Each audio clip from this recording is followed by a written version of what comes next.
എൻ്റെ മക്കളെല്ലാവരും ടെൻഷൻ അടിച്ചിരിക്കുമായിരിക്കും, ഏത് ഡയഗ്രാം പഠിക്കണമെന്ന് കൺഫ്യൂഷൻ അടിച്ചിരിക്കുമായിരിക്കും. വിഷമിക്കേണ്ട, ടീച്ചർ പറഞ്ഞു തരാം. നമ്മുടെ ബയോളജിയിലെ ഏറ്റവും പ്രധാനപ്പെട്ട ഡയഗ്രാംസ് ഏതൊക്കെയാണെന്നാണ് ടീച്ചർ പറഞ്ഞു തരുന്നത്. അപ്പോൾ കുറച്ച് ഡയഗ്രാംസ് ഉണ്ട്, അതൊക്കെ നമ്മൾ വരയ്ക്കാൻ പഠിക്കണം. കുറച്ച് ഡയഗ്രാംസ് നമ്മളൊന്ന് മനസ്സിലാക്കി വെക്കണം, അതിൽ നിന്ന് ക്വസ്റ്റ്യൻസ് വരും. അങ്ങനെയുള്ള എല്ലാ ഡയഗ്രാംസ് ഏതൊക്കെയാണെന്ന് ടീച്ചർ പറഞ്ഞു തരാം. Hello every one. അപ്പോൾ എക്സാം ഒക്കെ ആയിട്ട് എൻ്റെ മക്കളെല്ലാവരും ടെൻഷൻ അടിച്ചിരിക്കുമായിരിക്കും, ഏത് ഡയഗ്രാം പഠിക്കണമെന്ന് കൺഫ്യൂഷൻ അടിച്ചിരിക്കുമായിരിക്കും. വിഷമിക്കേണ്ട, ടീച്ചർ പറഞ്ഞു തരാം.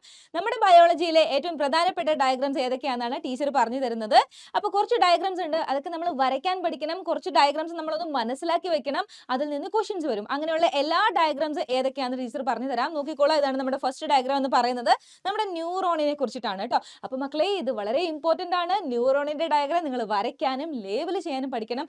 ഓരോ പാർട്ടിന്റെ ഫംഗ്ഷനും പഠിച്ചിരിക്കണം. അപ്പോൾ എന്തൊക്കെയാണ്? ന്യൂറോൺ വരയ്ക്കാനും ലേബൽ ചെയ്യാനും ഓരോ പാർട്ടിന്റെ ഫംഗ്ഷനും പഠിക്കണം. വളരെ ഇമ്പോർട്ടൻ്റ് ആണ് ഫസ്റ്റ് ഡയഗ്രാം ന്യൂറോൺ. അടുത്ത ഡയഗ്രാം എന്ന് പറയുന്നത് നമ്മുടെ ബ്രെയിൻ ആണ് കേട്ടോ. ബ്രെയിനും ചോദിക്കും. ബ്രെയിൻ വരയ്ക്കാൻ റീഡ്രോ എന്നാണ് ക്വസ്റ്റ്യനിൽ വരുന്നുണ്ടാവുക. റീഡ്രോ ദ ഡയഗ്രാം എന്നാണ് കൊടുക്കുന്നുണ്ടാവുക. സോ നിങ്ങൾക്ക് ക്വസ്റ്റ്യൻ പേപ്പറിൽ ഓൾറെഡി നമ്മുടെ ഡയഗ്രാം കൊടുത്തിട്ടുണ്ടാവും. അത് നിങ്ങൾ എന്ത് ചെയ്യുക? നോക്കി വരയ്ക്കുക. ബ്രെയിൻ വരയ്ക്കാൻ പഠിക്കുക, ഓരോ ഭാഗം അടയാളപ്പെടുത്താൻ പഠിക്കുക. അതുപോലെ തന്നെ ഓരോ ഭാഗത്തിന്റെ ഫംഗ്ഷനും നിങ്ങൾ പഠിച്ചിരിക്കണം. മാറ്റി കൊടുക്കും, ഓക്കെ, തെറ്റായിട്ട് കൊടുക്കും. എന്നിട്ട് നിങ്ങൾ ആ ഒരു ഭാഗം കണ്ടുപിടിച്ച് നിങ്ങൾ എഴുതിയ ശരി ഉത്തരത്തിന്റെ ഫംഗ്ഷൻ ചോദിക്കും. അപ്പോൾ വളരെ ഇമ്പോർട്ടൻ്റ് ആണ് ബ്രെയിനിന്റെ ഡയഗ്രാം എന്ന് പറയുന്നത്. അടുത്തത് നമ്മുടെ കണ്ണിന്റെ ഡയഗ്രാം ആണ്. ഇതും ചോദിക്കുന്ന ഒരു ക്വസ്റ്റ്യൻ ആണ്. കണ്ണ് വരയ്ക്കാൻ പഠിക്കുക മക്കളെ. എനിക്കറിയാൻ കുറച്ച് പാടാണ്, പക്ഷെ എൻ്റെ മക്കൾ പഠിച്ചേ പറ്റുള്ളൂ. കണ്ണ് വരയ്ക്കാൻ പഠിക്കുക, കണ്ണിന്റെ ഓരോ പാർട്സും ലേബൽ ചെയ്യാൻ പഠിക്കുക. ഇതും വളരെ വളരെ ഇമ്പോർട്ടൻ്റ് ആയിട്ടുള്ള ഒരു ഡയഗ്രാം ആണ്. ഇനി ടീച്ചർ കാണിക്കാൻ പോകുന്ന ഡയഗ്രാംസ് ഒക്കെ നിങ്ങൾ വരയ്ക്കാൻ പഠിക്കേണ്ട, ഇത് നിങ്ങൾ മനസ്സിലാക്കി പഠിക്കണം. അതായത് ഇതിൽ നിന്ന് ക്വസ്റ്റ്യൻസ് വരും. ഓക്കെ, ഈ ഓരോ ഡയഗ്രാം കൊടുത്തിട്ട് ഇത് ഐഡന്റിഫൈ ചെയ്യുക, ഈ ഭാഗത്തിന്റെ ഫംഗ്ഷൻ എന്തൊക്കെയാണ്, അങ്ങനെയുള്ള രീതിയിലാണ് ക്വസ്റ്റ്യൻസ് വരിക. ആദ്യം നമുക്ക് സ്പൈനൽ കോഡാണ്. സ്പൈനൽ കോഡിനെ കുറിച്ച് പഠിക്കുന്ന സമയത്ത് എന്താണ് സ്പൈനൽ കോഡിന്റെ സെൻട്രൽ കനാൽ, ഡോർസൽ റൂട്ട് എന്താണ്, വെൻട്രൽ റൂട്ട് എന്താണ്, ഇതിന്റെയൊക്കെ ഫംഗ്ഷൻ എൻ്റെ മക്കൾ പഠിച്ചിട്ട് പോകണം. അടുത്ത ഡയഗ്രാം നമ്മുടെ WBCസിനെ കുറിച്ചിട്ടാണ്. 4 WBC ആണ് നമുക്ക് ടെക്സ്റ്റ് ബുക്കിൽ പഠിക്കാനുള്ളത്. ഏതൊക്കെയാണ്? ന്യൂട്രോഫില്, ഈസ്നോഫില്, മോണോസൈറ്റ്, അതുപോലെ തന്നെ ബേസോഫില്. 4 WBCയും പഠിക്കണം. അവരുടെ ഫംഗ്ഷനും നിങ്ങൾ അറിഞ്ഞിരിക്കണം. അടുത്തൊരു ഡയഗ്രാം എന്ന് പറയുന്നത് ആരാ മക്കളെ? ഇത് നമ്മുടെ ഫാഗോസൈറ്റോസിസ് ഫംഗ്ഷൻ ആണ് കേട്ടോ. നമ്മുടെ WBC ചെയ്യുന്ന എൻഗൾഫ് ചെയ്ത് ഡിസ്ട്രോയ് ചെയ്ത് പാത്തജനെ കൊന്നു കളയുന്ന ഒരു പ്രോസസ്സാണ് ഫാഗോസൈറ്റോസിസ്. സോ ഈ ഒരു ഡയഗ്രാം കൊടുക്കും, ഇതെന്താണെന്ന് നിങ്ങളോട് ചോദിക്കും. അപ്പോൾ നിങ്ങൾ പറയണം ഇത് ഫാഗോസൈറ്റോസിസ് ആണ്. ഇതിന്റെ പാത്ത് വേ ഒക്കെ ചോദിക്കും കേട്ടോ. അപ്പോൾ ഈ ഒരു ഡയഗ്രാം ഇതുപോലെ തന്നെ നിങ്ങളുടെ എക്സാം ഷീറ്റിൽ നിങ്ങൾക്ക് കാണാൻ പറ്റും. അപ്പോൾ നിങ്ങൾ ഇതും പഠിച്ചോളുക. യെസ്, ആരാ മക്കളെ? ഇത് നമ്മുടെ ക്രിസ്പർ ടെക്നോളജി ആണ് കേട്ടോ. നമ്മുടെ ലാസ്റ്റ് ചാപ്റ്ററിൽ നിന്നുള്ള ക്വസ്റ്റ്യൻ ആണ് ക്രിസ്പർ ടെക്നോളജി. ഇങ്ങനെ ഒരു ഡയഗ്രാം തന്നിട്ട് നിങ്ങളോട് ചോദിക്കുന്നുണ്ടാവുക എന്താണ്?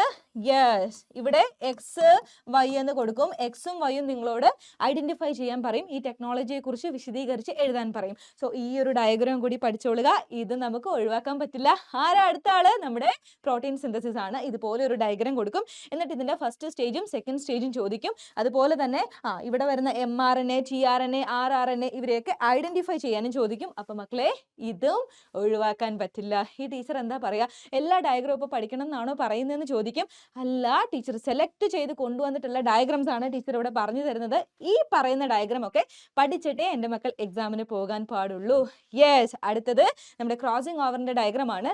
ഇത് ചോദിക്കുന്ന ടൈമിൽ ഈ ഒരു പോർഷൻ ഇങ്ങനെ റൗണ്ട് ചെയ്ത് കൊടുത്തിട്ട് ഈ ഒരു ഭാഗം എക്സ് എന്ന് കൊടുത്തിട്ട് അതെന്താന്ന് നിങ്ങളോട് ചോദിക്കും, ഐഡന്റിഫൈ ചെയ്യാൻ ചോദിക്കും. ആരാ ഇത്? കയാസ്മയാണ് കേട്ടോ. അപ്പം ഈ ഒരു കാര്യം കൂടി പഠിച്ചോളുക. ഇതും വളരെ വളരെ വളരെ ഇമ്പോർട്ടൻ്റ് ആണ്. അടുത്തത് നമ്മുടെ മ്യൂട്ടേഷൻ ആണ്. ഇങ്ങനെ ഡയഗ്രാം, എക്സാക്ട് ഡയഗ്രാം കൊടുത്തിട്ട് ഈ പ്രോസസ്സ് എന്താണ് ഐഡന്റിഫൈ ചെയ്യാൻ ചോദിക്കും, അതിനെക്കുറിച്ച് എക്സ്പ്ലെയിൻ ചെയ്യാനും ചോദിക്കും. അപ്പം മക്കൾ പറയുക ഇത് മ്യൂട്ടേഷൻ ആണ്. കിട്ടിയോ മക്കളെ? കിട്ടിയോ? യെസ്. അടുത്തത് നമ്മുടെ ഇയർ ആണ്. ഇയർ വരയ്ക്കാൻ പഠിക്കണ്ട, ഇതുപോലെ ലേബൽ ചെയ്യാൻ പഠിച്ചോളുക. ഇതുമായിട്ട് റിലേറ്റ് ചെയ്തും എൻ്റെ കുട്ടികളോട് ക്വസ്റ്റ്യൻസ് ചോദിക്കും. അടുത്ത ഡയഗ്രാം നമ്മുടെ ഇയറിന്റെ തന്നെ നമ്മുടെ ബോഡി ബാലൻസിങ് ചെയ്യുന്ന ഇന്നർ പാർട്ടാണ് കൊടുത്തിട്ടുള്ളത്. ഇതും ചോദിക്കും. ഇത് എങ്ങനെയാണ് ബോഡി ബാലൻസിങ്ങിന് ഹെൽപ്പ് ചെയ്യുക എന്നാണ് നിങ്ങളോട് ചോദിക്കുക. നോക്കിക്കോളുക. എങ്ങനെയാണ്? സെമി സർക്കുലർ കനാലിന്റെ കാര്യം പറയുക, വെസ്റ്റിബ്യൂളിന്റെ കാര്യം പറയുക, ഹെയർ സെല്ലിന്റെ കാര്യം പറയുക. ക്ലിയർ ആണല്ലോ? ഇതെല്ലാം ഐഡന്റിഫൈ ചെയ്യാൻ ചോദിക്കും. പഠിച്ചേ പറ്റുള്ളൂ, നമുക്ക് വേറെ വഴിയില്ല. യെസ്. അഗൈൻ ഇയറുമായിട്ട് കണക്ട് ചെയ്ത് വരുന്ന മറ്റൊരു ഡയഗ്രമാണിത്. ഇവിടെ ഈ പറയുന്ന 3 ചേമ്പേഴ്സ് ഏതൊക്കെയാണെന്ന് ചോദിക്കും. ഓക്കെ, ഈ മൂന്ന് അറകളിൽ ഏതൊക്കെ ഫ്ലൂയിഡുകളാണ് ഉള്ളതെന്നും കൂടി ചോദിക്കും. പെരിലിംഫാണ് അപ്പറും ലോവറിലും ഉള്ളതെന്ന് നിങ്ങൾ പഠിച്ചു വെക്കണം, ഏതുറക്കത്തിലും പറയണം. അതുപോലെ ഈ ഒരു ഭാഗം അടയാളപ്പെടുത്തിയിട്ട് എക്സ് എന്ന് കൊടുത്തിട്ട് ഐഡന്റിഫൈ ചെയ്യാൻ ചോദിക്കും. ഓർഗൻ ഓഫ് കോർട്ടിയാണ്, എൻ്റെ മക്കൾ മറക്കരുത്. ഇതിന് കേൾവിക്ക് എന്ത് ഇമ്പോർട്ടൻസ് ആണ് ഇത് കേൾവിക്ക് കൊടുക്കുന്നതും കൂടി നിങ്ങൾ പഠിച്ചു വെക്കണം. ഇതും ഇമ്പോർട്ടൻ്റ് ആയിട്ടുള്ള മറ്റൊരു ഡയഗ്രമാണ്. Yes, this is the last diagram. ഈ ഒരു ഡയഗ്രത്തിൽ നിങ്ങൾക്ക് കാണാൻ പറ്റും നമ്മുടെ തൈറോയ്ഡ് ഗ്ലാൻഡിനെ കുറിച്ചിട്ടാണ് നമ്മൾ സംസാരിക്കുന്നത്. ഇങ്ങനെ ഒരു ഫോട്ടോ തന്നിട്ട് ഇത് ഏത് ഗ്ലാൻഡ് ആണ്, ഇവർ ഏത് ഹോർമോണാണ് സെക്രറ്റ് ചെയ്യുന്നത്, അങ്ങനെയാണ് ക്വസ്റ്റ്യൻ ചോദിക്കുക. സോ ഈ ഒരു ഡയഗ്രാം കൂടി പഠിച്ചോളുക മക്കളെ. ടെൻഷൻ ഒന്നും വേണ്ട, ഇത്രയും ഡയഗ്രാംസ് ഒന്ന് മനഃപ്പാടമാക്കി നിങ്ങൾ എക്സാമിന് പോവുക, നിങ്ങൾക്ക് കിട്ടും ഫുൾ മാർക്ക്.